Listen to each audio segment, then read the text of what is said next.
Man, this show loves ending on questions, and got you wondering what's going on to make you want to go to the next episode. This is my review of episode 4 in season 2 of Vinland Saga. Spoiler alert. This one ends. This one starts where episode 3 ends with Snake talking to the men and trying to figure out why Fox was slicing and dicing Thorfinn. Basically, Badger, I think his name is, Fox's guy, because Fox is knocked out. And then they show Fox with his face comically tied up in the middle. Obviously, his nose is just smashed to hell, and it's covered up and wrapped up. I guess after he wakes up from Snake knocking him out. But Badger is basically like, Thorfinn was talking back, so we were trying to teach him a lesson or whatever, and at any rate, they go on, and Snake tells them to make sure the guys get back safe, and then he threatens the group. And they're terrified of Snake. We still don't know exactly who he is. I don't know if they said that Fox and Badger were guards guarding Einar, and Fox and Badger are guards keeping the Master's son safe. But in some way, Snake is highly respected and highly feared on the property. So they're terrified. The Snake is basically like, I'm going to break your jaw. You're never going to be able to talk the rest of your life if something else happens to these guys. So basically, Einar and Thorfinn just became untouchable, because nobody's going to mess with them as long as Snake is threatening them. There was an interesting scene, though, where Thorfinn and Snake are facing off, and Thorfinn is looking moribund, as he usually does. And then Snake does something. And you see people going at Thorfinn, and like he stood there and got his ear sliced off, and part of the top of his ear sliced off by Fox, and didn't do anything. But Snake did something, and it awakened something in Thorfinn. You see him have this flashback, and he sees Askeladd in the flashback and some other things. And he shows his agility. He actually blocks something that Snake does, and he looks like himself for a half a second. Of course, everybody's freaking out. And then Snake's basically like, see, no matter what comes out of your mouth, your body still wants to live, you know. And that's kind of a recurring theme in this particular episode. So at any rate, the guys go off.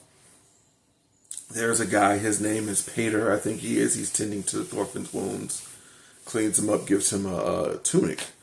And Einar gets upset because Thorfinn won't thank him. He doesn't thank Pater. Pater also tells them that the reason they were saved was because the young lady, I can't remember her name, the one that Einar is taken with, ran to let Pater know that they were in trouble, or let somebody know they were in trouble. I think it was Pater, and then that's how they ended up getting saved. Even though I thought it was because Snake heard the ruckus and ran over to them. But at any rate, she was trying to help them, and that obviously touched Einar. After that, Pater basically is like, take the day off. I'll let the Master know what's going on. Go ahead and rest. And after Pater relieves them, Thorfinn goes off and starts working anyway. And, Einar's trying to get him to stop, but he's like, Thorfinn's like the forest. We got to take care of business, chop down these trees. Plus, he's like, these wounds are nothing. And then as they're chopping down trees in the forest, Einar's asking Thorfinn about his life, about him being a warrior, about how many people he'd killed. And he just says many. He does like, I lost count, basically. I don't know. And of course, Einar is upset with him because he's thinking of him as the same type of person that destroyed his village and killed his family. And of course, Thorfinn is the type of person that stormed his village and killed his family. He didn't do it to that particular village. But you go back to the episode where they had that village of 62 or 63 people, and they slaughtered the men, women, and children so they could have something to eat. And Thorfinn was right along with them. That was pretty sick. And you realize Thorfinn has been a part of some terrible atrocities. One of the things about this series that's so good is it's hard hitting. It's animation, but boy, it is very hard hitting, and some really, really serious topics are discussed. And Thorfinn alludes to the fact that he's been a warrior since he was 5 years old. The first time he killed somebody, he was 5. So he's lived a hellacious life. I remember the movie Wreck-It Ralph. They talk about Calhoun, Fix-It Felix Jr.'s love interest, having the most tragic backstory imaginable. I think Thorfinn's backstory may be the most tragic imaginable. He watched his father murdered. He was taken away from his mother and his sister and the life that he knew. And then he was thrown into this world where he had to kill people to prove his worth. And, man, if they said Thorfinn killed thousands of people, I wouldn't be surprised. I don't know what the number is, but it's got to be. I would imagine it's got to be. It's past the hundreds. It's got to be in the thousands. So, no, he sliced and diced a lot of people with those 2 little swords of his. At any rate, so Einar is getting upset about all this, thinking about Thorfinn and thinking about his past. So they show them sleeping. And Einar is thinking about all this and flashing back to his family. So he gets over Thorfinn and starts choking him. And you know he's probably not going to kill him because, it's Thorfinn's main character in the story. But I'm like, he's choking him, and Thorfinn starts having this bad dream about these warriors coming to attack him, and he's killing them off. And at this point, again, I'm worried he's going to flip Einar off and start slicing and dicing him, or at least start beating him up. But he doesn't. Einar finally gets off of him, but Thorfinn wakes up screaming. He's having like these night terrors, which he's had before. And then Einar wakes him up. Even though Einar's still upset, he wakes Thorfinn up. And Thorfinn doesn't know he was choking him. He doesn't know where the night terror came from.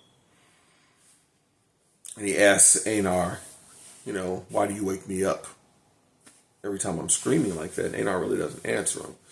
Thorfinn starts talking again about how, he says it in another episode where basically nothing good has ever come of his life. Does anything good ever come from living? And Einar snaps on him. He's like, stop whining and crying. You're alive.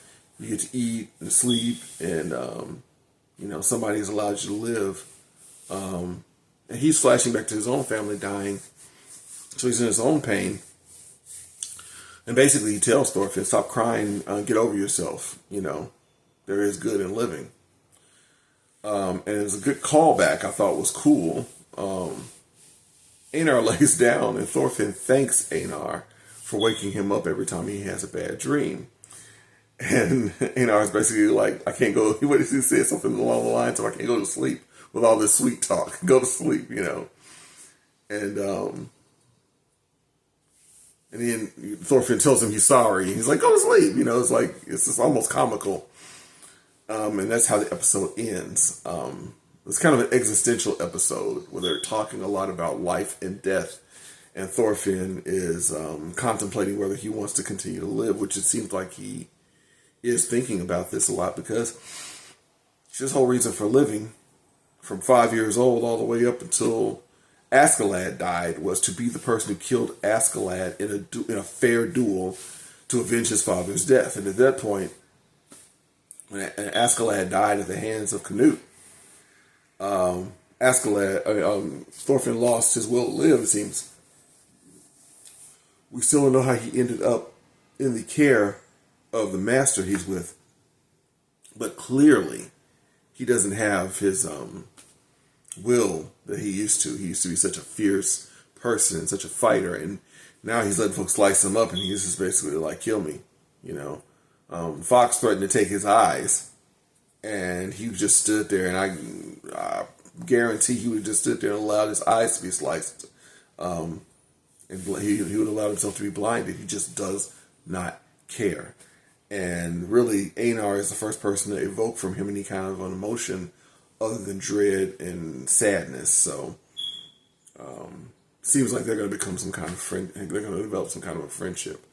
And then this episode ends with some other new character out in the wilderness, and they all look the same to me. It's hard to tell one from another. This one looks like they had a crown or something on. It wasn't Canute, so I don't think it was. It didn't seem like it, but so now that's the new question. Out of nowhere, who's this new character? So I'm looking forward to the next episode.